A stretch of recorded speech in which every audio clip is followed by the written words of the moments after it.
In Gaza, shifting demarcation lines are redrawing lives, forcing families into deadly risks, repeated displacement, and fading hopes of ever returning home. This road ends at the so-called Yellow Line, a demarcation line separating Israeli-occupied areas of Gaza from the rest of the territory. Even filming here is dangerous.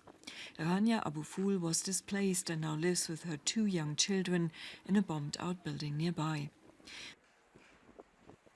When the ceasefire started in October, her husband Muaz, a veterinarian, was killed trying to reach their former home, unknowingly crossing the then newly created Yellow Line. Rania says maps at the time did not show that their house lay beyond the line. Relatives last saw him shortly before hearing explosions.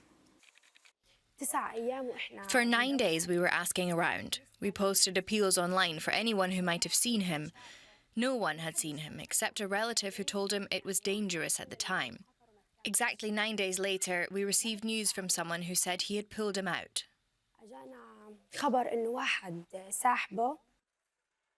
The so-called Yellow Line is a demarcation boundary drawn under the US brokered ceasefire agreement in October 2025.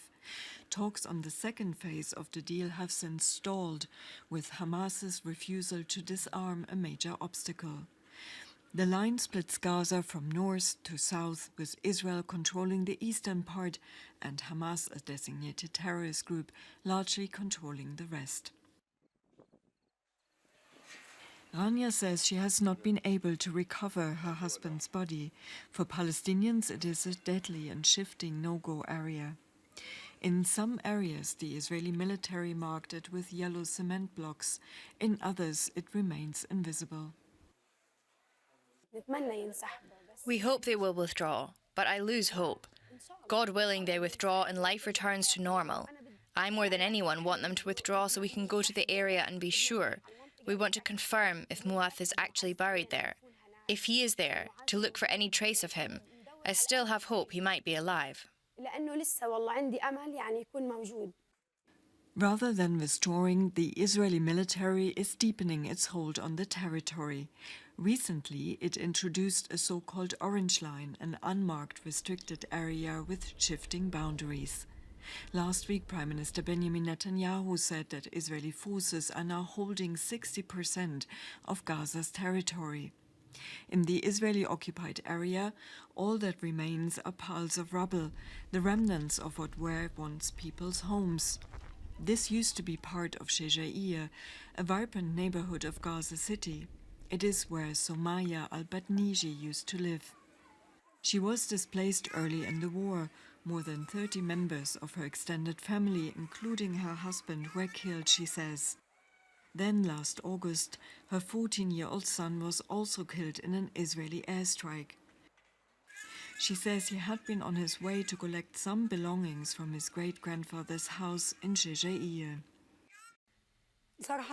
Losing my son affected me deeply. There is no place I go where I don't see him. She now lives in a tent in central Gaza City, struggling to hold together what remains of her family and life. God willing, we hope to return. In every previous war, this has made it difficult for us to return to our area. In 2014, we were destroyed, as well as in 2008 and in 2022. In all these wars, we were targeted.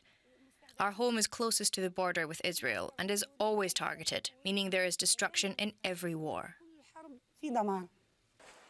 Like Rania, Somaya fears she may never be able to return home and that the boundary could harden into a de facto border, cementing Israel's partial occupation and reshaping Gaza's territory.